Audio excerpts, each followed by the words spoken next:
오늘 주신 말씀을 가지고 이 보이는 은혜란 제목으로 이 시간 함께 말씀을 나누게 하겠습니다. 오늘 사도행전 본문의 장소는 예루살렘에서 약 540km 정도 떨어진 곳에 있는 이 안디옥이라는 곳입니다. 이 안디옥은 로마의 황제가 거주하던 로마와 또 알렉산드리아에 이어서 당시 로마 제국에서 세 번째로 큰 도시였습니다. 이 안디옥은 무역과 상업의 중심지로서 다양한 인종과 국적을 가진 사람들이 모여 사는 국제 도시였습니다. 그만큼 다양한 종교와 또 관습이 허용되는 도시로도 유명했습니다. 이 항구 도시로서 문화적으로 화려하고 또 사치스러웠지만 또 동시에 도덕적으로 타락한 도시로도 알려져 있습니다. 이 본문 19절은 그때라는 말로 시작합니다. 이 그때는 어떤 때를 말씀하고 있습니까? 여기서 말하는 이 그때는 이 평온한 시기가 아니라 예루살렘 교회에 큰 박해가 닥쳤던 그때를 의미합니다. 그래서 이 혼란과 이 절망이 가득한 시기였습니다. 이 스데반은 돌에 맞아 순교하였고 믿는 자들을 향한 박해로 인해서 예루살렘 교인들은 이 뿔뿔이 흩어져야만 했습니다. 은혜를 경험할래야 할 수 없는 그런 상황과 환경 가운데 이 초대 그리스도인들은 살아가고 있었던 겁니다. 그럼에도 불구하고 이 오늘 본문은 이 스데반 사건으로 시작된 이 환란 속에서 흩어진 이 초대교회 성도들이 이 안디옥 교회를 세우게 된 과정과 어떻게 이 복음이 유대인을 넘어서 이방인으로까지 복음이 전파될 수 있었는지를 증거하고 있습니다. 본문 20절, 21절은 이렇게 기록합니다.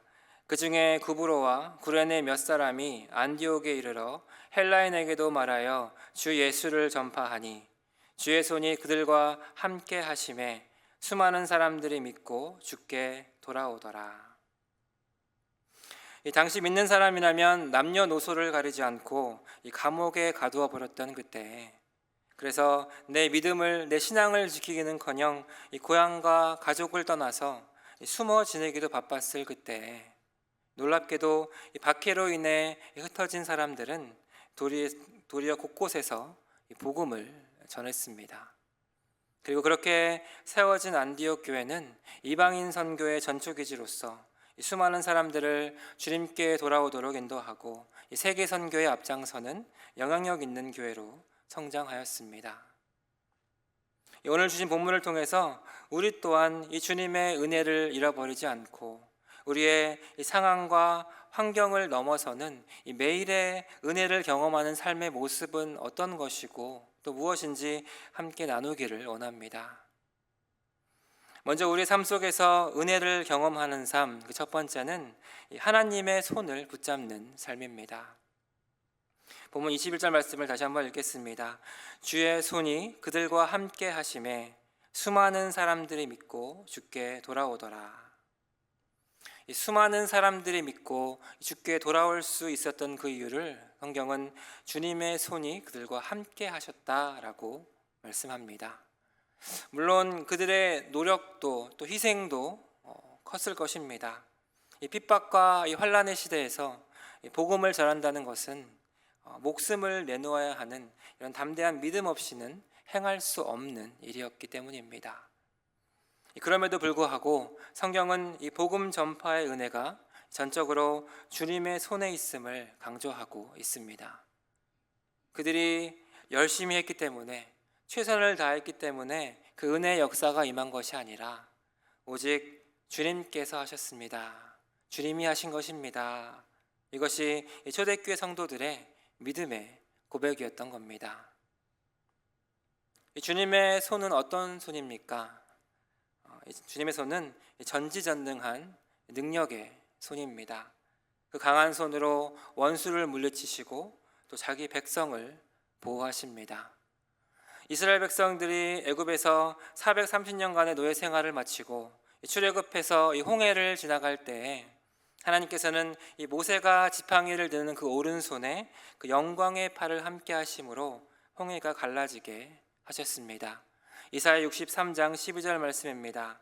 그의 영광의 팔이 모세의 오른손을 이끄시며 그의 이름을 영원하게 하려 하사 그들 앞에서 물을 갈라지게 하시고.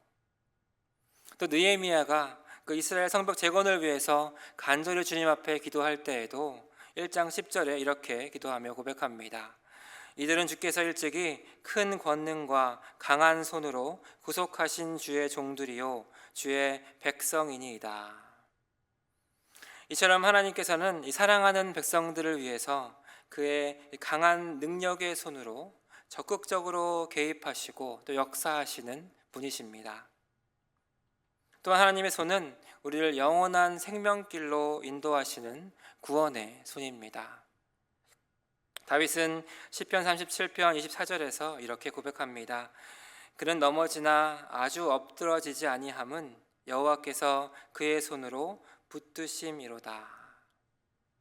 이처럼 우리의 삶이 하나님의 그 손이 함께 하심을 믿을 때 내 힘과 능력을 의지하는 것이 아니라 전적으로 주님만을 붙들고 의지할 때 우리는 매 순간 이 주님의 크고 깊은 은혜를 경험할 수 있습니다. 그리고 그 하나님의 손이 우리를 영원히 붙드십니다. 우리에게 잘 알려진 복음성가 중에 주님여 이 손을 꼭 잡고 가소서라는 찬양이 있습니다. 가사는 이렇습니다. 주님여 이 손을 꼭 잡고 가소서 약하고 피곤한 이 몸을 폭풍우 흑암 속 해치사 빛으로 손잡고 날 인도하소서. 인생이 힘들고 고난이 겹칠 때 주님여 날 도와주소서. 외치는 이 소리 귀 기울이시사 손잡고 날 인도하소서. 이 곡은 미국 시카고의 일리노이주에 있는 한 침례교회에서 찬양 사역자로 섬기셨던 토마스 돌시라는 분이 지으신 노래입니다. 그분은 이 찬양을 짓기 전에 이 불의의 사고로 자신의 아내와 또 그 뱃속에 있는 아이를 한꺼번에 잃는 슬픔을 겪으셨다고 합니다. 감당할 수 없는 큰 슬픔과 절망 속에서 모든 것을 다 내려놓고 하나님 왜 저에게 이런 일이 일어나는 것입니까? 통곡하며 몸부림치며 보내던 그 어느 겨울날 초등학교 교사였던 친구를 방문하였다고 합니다. 방문하던 중에 우연히 쳐다본 하얗게 눈 덮인 운동장에 글씨가 보이기 시작하였다고 합니다. 근데 그 글씨가 그 문장이 바로 Take my hand, precious Lord. 주님여 이 손을 꼭 잡고 가소서였다고 합니다. 그 자리에서 그분은 이 찬양을 만들게 되셨고 그리고 그 절망의 그 고통의 그 깊은 터널을 지나 그 하나님의 그 손 붙잡고 회복을 경험했습니다. 우리가 아프고 힘들 때 우리가 주님의 너무 힘들어서 이 손을 놓고자 하는 그때에도 주님은 단 한 번도 우리의 손을 놓으신 적이 없습니다. 주님 우리에게 약속하십니다. 요한복음 10장 28절 말씀입니다. 내가 그들에게 영생을 주노니 영원히 멸망하지 아니할 것이요 또 그들을 내 손에서 빼앗을 자가 없느니라.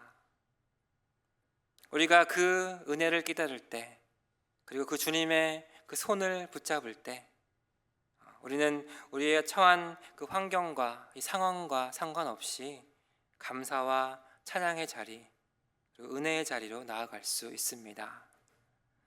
이사야 41장 10절 말씀입니다. 두려워하지 말라 내가 너와 함께 함이라. 놀라지 말라 나는 내 하나님이 됨이라. 내가 너를 굳세게 하리라. 참으로 너를 도와주리라. 참으로 나의 의로운 오른손으로 너를 붙들리라.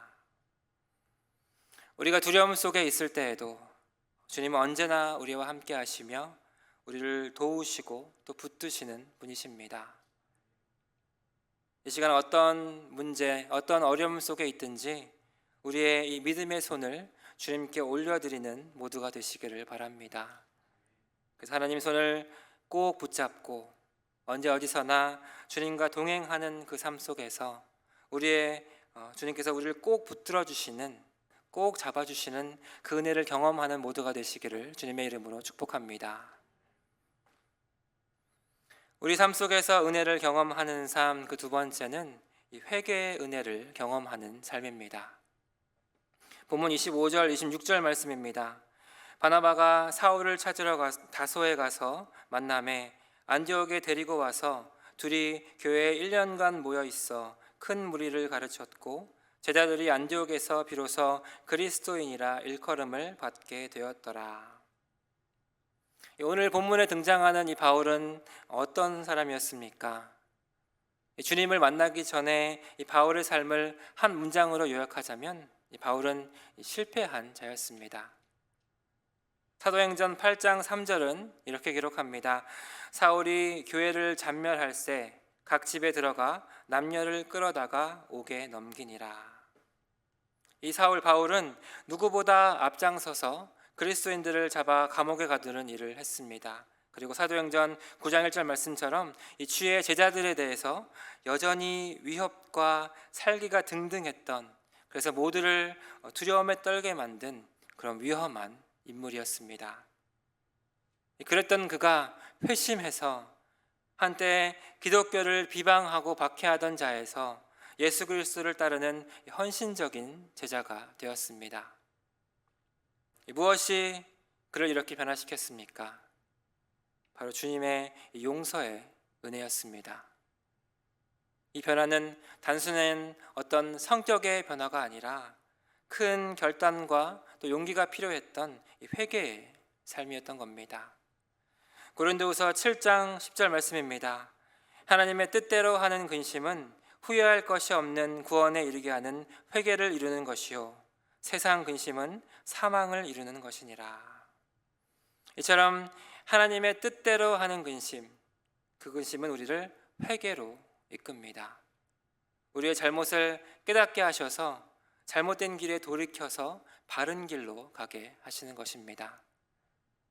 영어 repentance로 번역되는 이 회개라는 그 단어의 뜻을 살펴보면 이 re는 돌아서는 것을 의미합니다. 그리고 펜트는 펜트하우스처럼 이 꼭대기 가장 최고의 수준의 것을 의미합니다. 그래서 이 회개는 이 최고의 길로 방향을 돌이킨다라는 의미를 가집니다.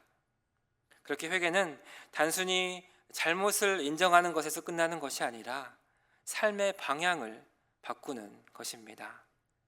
다시 말해서 하나님께로부터 멀어졌던 사람이 다시 하나님께로 돌아오는 것을 의미합니다. 하지만 사단은 어떻습니까? 사단은 우리를 죽음으로 이끄는 세상 근심에 빠지게 합니다. 수치심과 두려움의 마음을 이용해서 하나님으로부터 점점 더 멀어지게 하는 것입니다. 만약 바울이 자신이 이 저지른 큰 잘못 앞에서 수치심으로 더 큰 두려움으로 나는 절대 용서받지 못한 사람입니다 라고 절망하며 좌절함으로 그의 삶이 끝났다면 바울은 이 변화의 길로 나아갈 수 없었을 것입니다. 하지만 바울은 거기서 끝내지 않고 자신의 잘못을 주님께 가지고 나아갔습니다.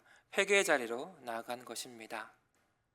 그리고 하나님께서는 바울을 죄로부터 깨끗하게 하시고 실패한 자를 세우시는 그 은혜의 통로로 세우셨습니다. 요한일서 1장 9절 말씀입니다. 만일 우리가 우리 죄를 자백하면 그는 미쁘시고 의로우사 우리 죄를 사하시며 우리를 모든 불의에서 깨끗하게 하실 것이요. 예수님께서는 우리를 이 죄에서 자유롭게 하기 위해서 우리들의 이 죄의 문제를 해결해 주시고 이 구원이라는 영원한 생명의 성물을 주시기 위해서 이 낮고 낮은 땅 위에 오셨고 십자가에서 우리의 모든 실패를 대신 지어주셨습니다. 그 예수님의 희생과 또 사랑을 통해서 우리는 새로운 삶을 시작할 수 있는 기회를 얻게 된 것입니다. 이 훗날 바울은 자신이 받았던 이 은혜를 이렇게 고백합니다. 고린도전서 15장 9절 10절 말씀입니다. 나는 사도 중에 가장 작은 자라.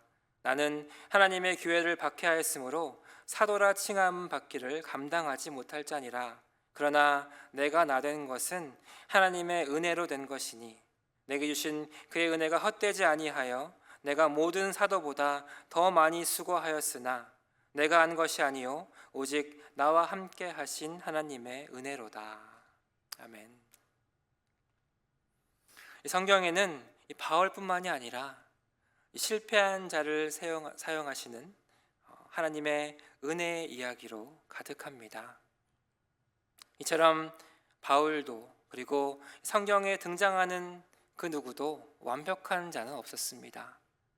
그들은 그저 주님의 용서받은 자들이었습니다. 또 늘 신실했던 사람도 아니었습니다.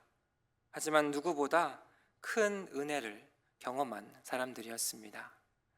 이처럼 하나님은 어떤 완벽한 사람을 세워 사용하시는 것이 아니라 용서받은 자를 부르십니다. 그리고 그 용서의 은혜를 경험한 사람을 세워 사용하십니다. 하나님은 실력이 뛰어나거나 능력이 출중한 그 한 사람을 찾으시는 것이 아니라 주님의 그 은혜를 경험한 그 한 사람을 통해 역사하시는 것입니다. 우리는 어떻습니까? 우리도 완벽하지 못합니다. 여전히 연약하고 넘어질 때가 많습니다. 하지만 우리의 죄를 주님 앞에 내려놓고 고백할 때, 그리고 우리의 있는 모습 그대로 주님께 나아갈 때 하나님께서는 우리를 용서하시고 다시 기회를 주시며 이렇게 세우셔서 회복의 은혜를 부어주십니다. 우리의 실패를 선으로 바꿔주신 주님은 이 바울을 회복시켜 주셨듯이 그리고 우리 또한 회복시켜 주십니다. 그리고 새로운 은혜로 우리의 삶을 차고 넘치게 채워주십니다. 예레미야 예가 3장 22절 23절 말씀입니다. 여호와의 인자와 긍휼이 무궁하심으로 우리가 진멸되지 아니함이니이다. 이것들이 아침마다 새로우니 주의 성실하심이 크시도소이다.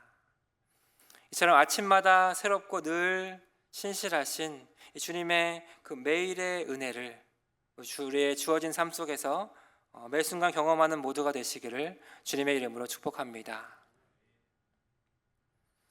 우리의 삶 속에서 은혜를 경험하는 삶 세 번째는 성령님의 위로를 경험하는 삶입니다. 본문 22절에서 24절까지의 말씀입니다. 예루살렘 교회가 이 사람들의 소문을 듣고 바나바를 안디옥까지 보내니 그가 이르러 하나님의 은혜를 보고 기뻐하여 모든 사람에게 굳건한 마음으로 주와 함께 머물러 있으라 권하니 바나바는 착한 사람이요 성령과 믿음이 충만한 사람이더라. 이에 큰 무리가 주께 더하여지더라. 오늘 본문에는 안디옥의 교회에 파송된 이 두 명의 선교사님이 등장합니다. 한 명은 예루살렘 교회가 파송한 바나바, 그리고 또 한 명은 이 바나바에 의해서 세워진 사울입니다. 착한 사람이고 성령과 믿음이 충만한 사람으로 소개되고 있는 이 바나바는 처음 성경에 등장하는 것은 바로 사도행전 4장 36절 말씀입니다. 구브로에서 난 레위족 사람이 있으니 이름은 요셉이라. 사도들의 일컬어 바나바라. 번역하면 위로의 아들이라 하니 그가 밭이 있음에 팔아 그 값을 가지고 사도들의 발 앞에 두니라.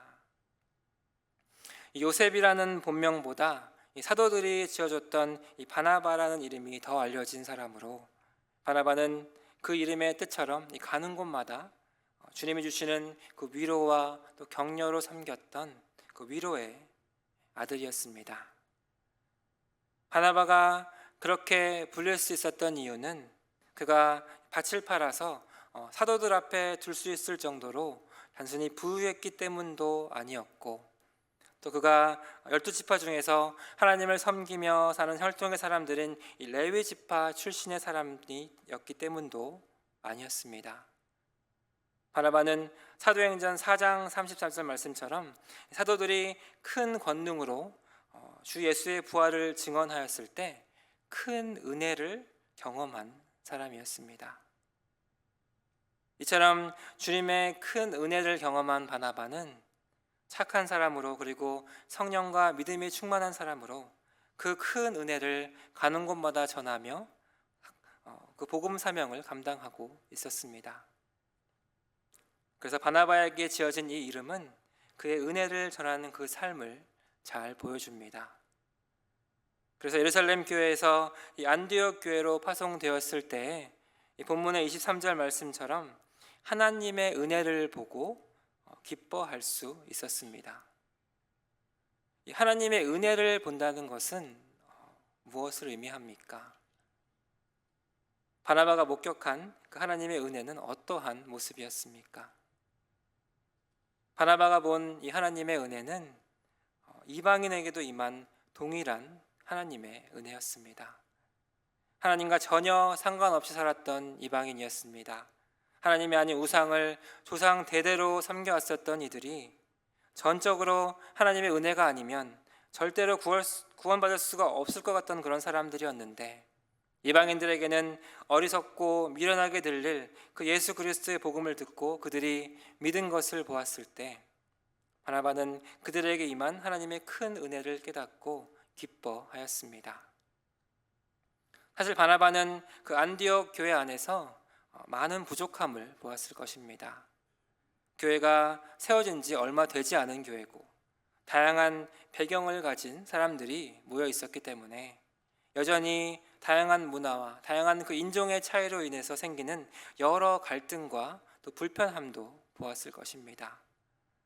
하지만 바나바는 그들의 어떤 부족함, 어떤 문제에 대해서 한마디도 하고 있지 않으십니다. 오히려 바나바는 하나님께서 하시는 일들을 보고 기뻐한다, 그렇게 말씀하십니다. 그러면서 그들을 격려하고 위로했습니다. 이처럼 하나님의 은혜는 우리가 서로를 은혜로 받아들이도록, 은혜로 바라볼 수 있도록 가르치십니다. 로마서 15장 7절 말씀입니다. 그러므로 그리스도께서 우리를 받아 하나님께 영광을 돌리심과 같이 너희도 서로 받으라. 우리는 하나님께서 우리를 은혜로 대해주신 것처럼 다른 사람들을 은혜로 대해야 합니다. 그리고 그것이 바로 하나님의 은혜에 합당한 삶을 살아가는 우리들의 삶의 모습이 되어야 하는 것입니다. 그렇게 우리는 우리가 받은, 우리가 경험한, 우리가 누린 이 하나님의 은혜를 다른 사람들에게 전하는 이 은혜의 도구가 되어야 합니다. 바나바는 그 은혜를 볼 수 있는 사람이었고, 그렇기 때문에 아무도 반기지 않았던 이 바울을 그 은혜의 눈으로 바라볼 수 있었습니다. 사도행전 9장 26절 27절 말씀입니다. 사울이 예루살렘에 가서 제자들을 사귀고자 하나 다 두려워하여 그가 제자됨을 믿지 아니하니, 바나바가 데리고 사도들에게 가서 그가 길에서 어떻게 주를 보았는지와 주께서 그에게 말씀하신 일과 다메섹에서 그가 어떻게 예수의 이름으로 담대히 말하였는지를 전하니라. 바울은 회심을 했지만 누구보다 앞장서서 교회를 핍박하고 믿는 자들을 잡아 감옥에 가두었던 사람이었기 때문에 아무도 그를 인정해 주지 않고 또 받아주지 않았습니다. 그런데 그때 바나바는 이 주님의 은혜를 그 사울을 통해서 보고 그를 위로하고 격려해 주었습니다. 그리고 오늘 이 본문 말씀처럼 바나바는 다소로 가서 사울을 안디옥으로 불러옵니다. 그리고 이 본문 25절 말씀에 바나바가 사울을 찾으러 다소에 가서 할 때 이 찾으러 가서라는 이 동사의 헬라 원어에는 집집마다 다니면서 세밀하게 찾는다라는 뜻이 포함되어 있습니다.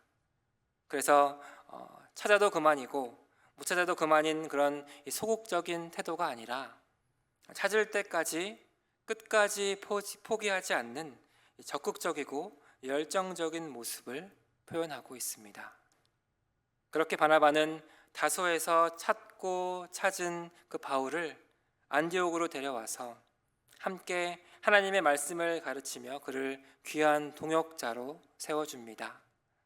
그렇게 이 바나바와 사울이라고 표현으로 함께 시작되는 그 사역은 점점 그 사역이 커지고 이제 사도행전 13장 13절부터는 바나바와 사울이 아닌 바울과 바나바라는 명칭으로 바뀌게 됩니다. 저는 바나바는 이 바울을 세우는 은혜와 통로가 되었고, 바울은 열방을 향한 그 선교 사명을 감당하게 되었습니다. 상식적으로 보기에 또 인간적으로 보기에 사울이 그 하나님의 리더로서 세워줄 수 없는 이유가 너무나 충분히 많고, 또 모든 사람들이 사울에 대해서 좋지 않게 이야기를 할 때에도 이 바나바가 그 사울을 위로하고 또 격려할 수 있었던 것은 단순히 인간적인 착함이 아니라, 인간적인 선행이 아니라 하나님이 보시는 그 은혜의 눈과 마음으로 그 바울을 바라봐 주었기 때문입니다. 그렇기 때문에 아무도 신뢰하지 못하던, 아무도 믿지 못하던 그 사울을 바나바는 세워줄 수 있었습니다. 사람의 관점으로, 세상의 관점으로 예수님과 교회를 핍박했던 그 사울이 아니라 바나바는 그 주님의 관점으로 사울에게 임한 그 은혜를 보았기 때문에 바나바는 그를 주님의 마음으로 위로할 수 있었습니다. 그리고 그 위로와 격려는 사람에게서 나오는 것이 아닙니다. 성령 충만했다 하는 그 바나바가 전한 위로는 어떤 단순히 좋은 말이나 물질적인 것이 아니었습니다. 진정한 위로와 격려는 하나님께서 주시는 확신으로 또 은혜의 말씀으로 전해줄 수 있기 때문입니다.